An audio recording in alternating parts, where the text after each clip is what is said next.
Welcome to the Real News Network. I'm Paul Jay in Baltimore, and welcome to this week's edition of the Bennis Report with Phyllis Bennis, who now joins us from Washington, D.C.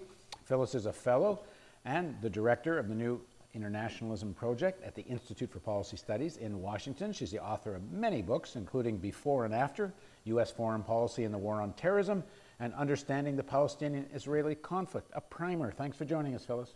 Great to be with you, Paul. So, what have you been following this week? Well, it's been rather extraordinary to watch the developments around the trial balloon being floated about the possibility of former Senator Chuck Hagel as a possible new Secretary of Defense in the second Obama term. He's a very much Washington insider, a decorated military veteran, about as far from a pacifist or a peacenik as you could imagine, but he is getting the kind of treatment that even Susan Rice didn't face. I mean, it's been extraordinary to watch the attacks on him that come down around Just to be clear, attacks coming from the Republicans against Obama's balloon that he might be the new Secretary of Defense. Right, and we should not forget that he's a Republican. You know, Chuck Hagel's a Republican. The plan was he would be the Republican in the Democratic cabinet. He would be the Secretary of Defense. That's been a tradition for a number of Democratic presidents, and certainly President Obama has been doing that early on as well. But you know what they're claiming, it's really quite outrageous. The claims are basically two, because it isn't just Republicans, all Republicans. It's the neoconservatives who are outraged about the fact that Hagel was one of the first Republicans to say that the war in Iraq should be ended, their great project. And number two, he's being attacked viciously by the pro-Israel lobby, viciously enough that mainstream media outlets from the New Yorker, the Washington Post, the New York Times, are all coming out in his defense. And the Times, which is editorialized around this, identified his detractors, in particularly the pro-Israel lobby, as extremists. So the attacks on him are really coming from such an appalling lack of reality. You know, this is a guy who's a very much militarist Washington insider. He's not a pacifist. He's never going to say there should not be ever consideration of war in Iran, for instance. But he is someone who will say and has said that war should be the very last option ever considered. And he's willing to talk to Iran. He's willing to talk to every potential enemy with the goal of gaining some kind of diplomatic solution to make war unnecessary. Exactly what you want in a Secretary of Defense. Now, you know, Paul, if you and I were choosing, we'd have a whole different slate of candidates. But we're not looking here at should it be Chuck Hagel or should it be Dennis Kucinich, or should it be Chuck Hagel versus Barbara Lee. Those are not the options.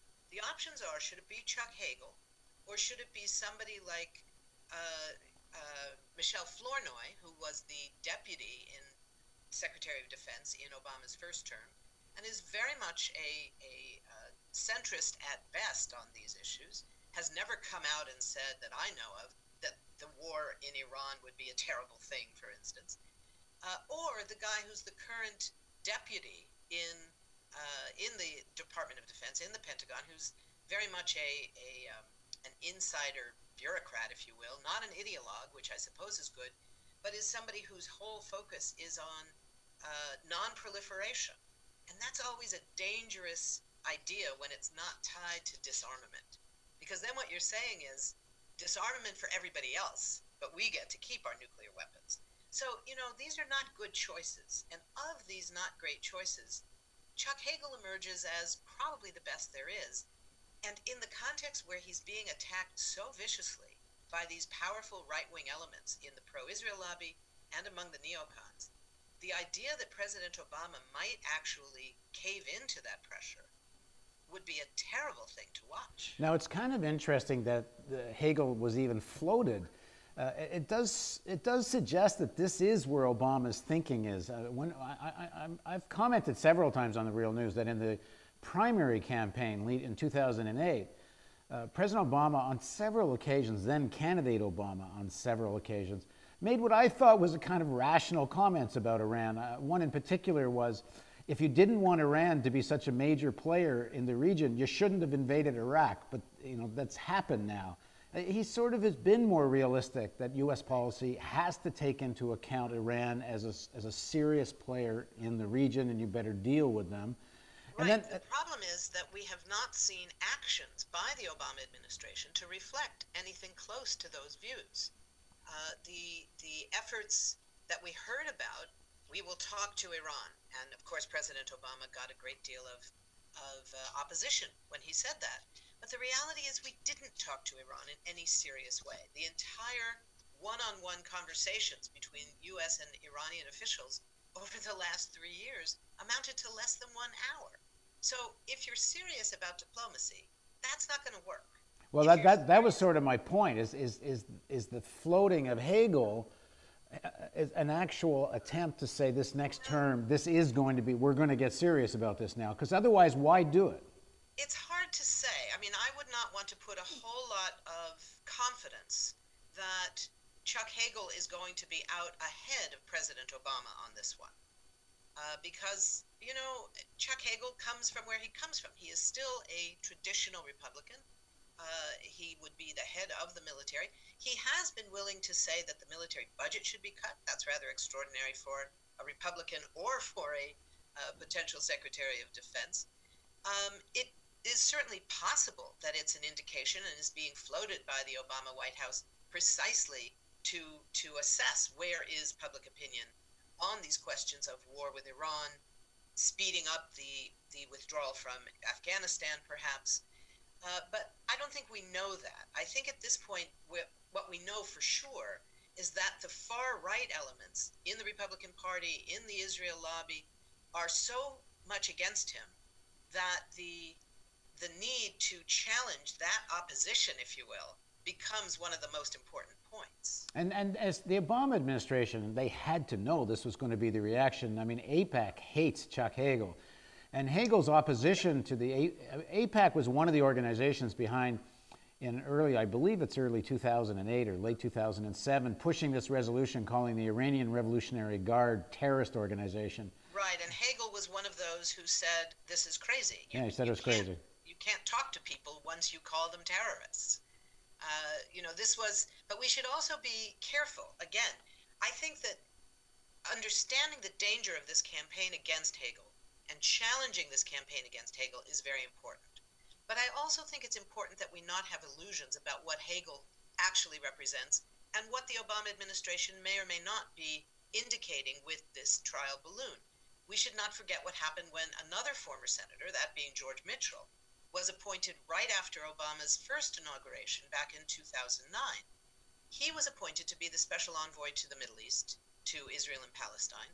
And a lot of us, myself included, we were very excited about it because we thought it meant that this was an indication of Obama's very real commitment to the issue. And we all remembered that when Mitchell had come back from his work as the key operative behind the Good Friday Accord in Northern Ireland, that one of the things he said was the most important lesson was the idea that if you're serious about diplomacy, everybody has to be at the table. And you can't have one side excluded because they're terrorists or another party excluded because you don't like them. That it's not because you like them, it's because if it's going to work, it has to be because everybody feels ownership. And we all thought that was a good indication of what it was going to take. Well, it didn't work. That's my fear about the Hagel balloon, is that what he's there for, he's there deliberately as a balloon that can burst, because Obama actually wants somebody else. But if you can get Hagel floated and then throw him under the bus, it's going to be hard for the Republicans to go after the second person. Well, that could be, but I also think that if it happens that way, Obama will look incredibly weak on the eve of his inauguration. After the weakening of his presidency that came with his abandoning Susan Rice, who I had no brief with, and for all different reasons than what was being used to attack her, I did not want her to be the new Secretary of State. But my reasons are different than those of those who were attacking her. But nonetheless, the fact that the Obama White House did not come to her defense and say this is an outrage that she's being accused of incompetence, for example. She's perfectly competent. That was not the problem. But the fact that they were willing to throw her under the bus is not a good sign. It ended up, I think, making President Obama himself look quite weak. He didn't fight for his candidate. He didn't fight for who he wants to be the member of his cabinet. If he does the same thing with Chuck Hagel, I think it will weaken him even further. All right, thanks for joining us, Phyllis. And we're going to pick this up, I guess, early in the new year. We'll see whether President Obama actually does nominate Chuck Hagel or whether this is just a bunch of hot air. Thanks for joining us. Thank you. Always a pleasure.